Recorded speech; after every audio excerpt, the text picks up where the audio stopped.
ఎట్లున్నా కింద కామెంట్ చేయండి. అగ్గో చూడు ఆంటీ మళ్ళీ వచ్చింది వీడియో తీసిండి. అయ్యో నేను మంచి చీర అయినా కట్టుకునేదానిగా అమ్మ అంటుంది.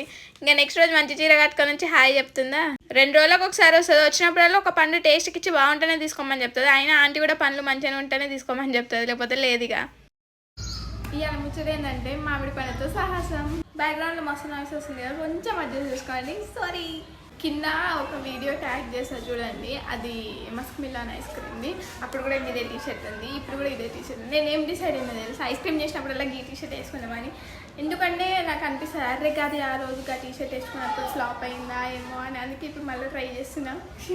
తెలియదు ఎట్లా వస్తుందో. ఇంకా బయట లొల్లు వస్తుందని గిడ వచ్చి కూర్చున్నా. గిడ కూడా లైటింగ్ కొంచెం తక్కువ ఉంది, కొంచెం అడ్జస్ట్ చేసుకోండి. అడ్జస్ట్ అని చెప్తున్నా కదా, ఏమనుకోకండి.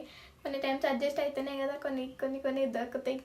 ఇంకొక విషయం ఏంటంటే, ఈ వీడియోలో చూసి మాత్రం మీరు అస్సలు ప్రాసెస్ చేయకండి. ఎందుకంటే నేనే ఏదో వేరే యూట్యూబ్లో చూసి చేస్తున్నా.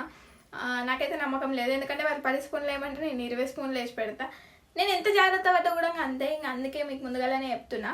నేను మాత్రం ఈ వీడియో అస్సలు చూసి మాత్రం నా లెక్క చేయకండి, మొత్తం పోతుంది.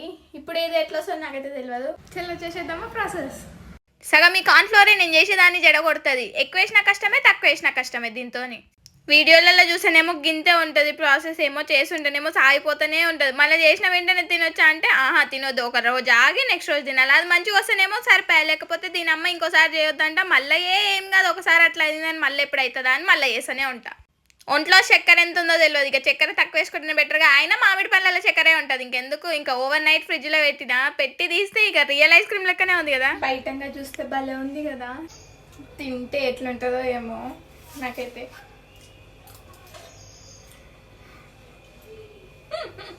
నిన్న కార్న్ఫ్లోర్ వేసాం కదా,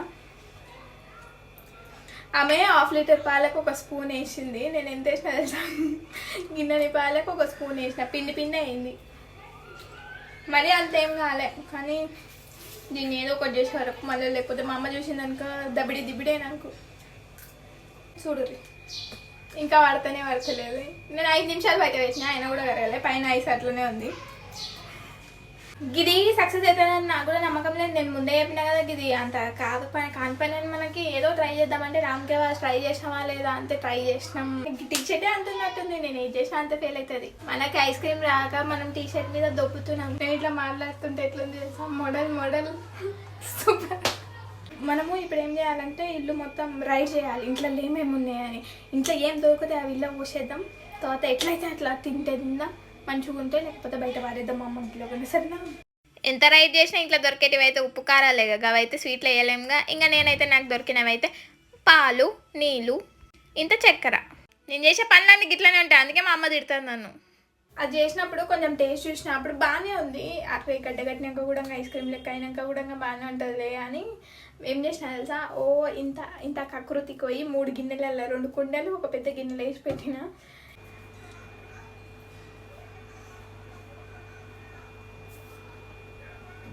ఇట్లా వేసుకొని ఒకే అంటే ఎత్తులో కదా గిట్లనే ఉంటుంది. ఇంత ఒక్క నా వీడియో చేసినందుకు thank you. Take care, bye.